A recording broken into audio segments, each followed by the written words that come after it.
හරි ඉතින් අද අපි බලමු කොහොමද Daras එකෙන් හරියට ඕඩර් එකක් දාන්න කියලා. අපි ඉතින් මෙහෙම Daras app එක ඕපන් කරගන්න ඕනි. එහෙම ඕපන් කරන මෙතන search bar එකක් තියෙනවා. ඒ search bar එකේ දැන් මම ඕඩර් කරන්න යන්නේ selfie stick එකක්. ඔයාලට කැමති ඕන එකක් ගහන්න. මම selfie sticks කියලා ගැහුවා. දැන් කොහොම තියෙනවා එක එක මිල ගණන් වලට. දැන් මේ 599ට එකක් තියෙනවා. අපි ඒක හොඳයිද කියලා බලමු. ඒක පේන විදිහ නම් හොඳයි වගේ. 599ටත් අවුලක් නැහැ. දැන් මෙතනින් වවුචර් තියෙනවා අපිට ඒව කලෙක්ට් කරන්නත් පුළුවන්. ඊට පස්සේ මෙතන buy now එක දීලා පාට තියෙනවා R1 black එකක්. අපි ඒක ඕඩර් කරමු.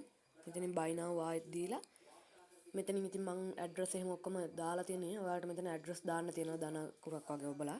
ඒකවල මෙතන රුපියල් 6ක් සේව් කරන්න පුළුවන් අපිට. ඒ කියන්නේ රුපියල් 6ක් අඩු කරගන්න. process to pay කියන එක ඔබන්න ඕනේ. cash on delivery දැම්මා. ඔයාලට ඔයාලා කාඩ් එකෙන් යනවා නම් කාඩ් එකෙන් යන්නත් පුළුවන්. හරි දැන් ඉතින් ඒ ඕඩර් එක වෙලා තියෙන්නේ. මම මේක ආපුවම ඔයාලට මේකේ රිවිව් එක දාන්නම්.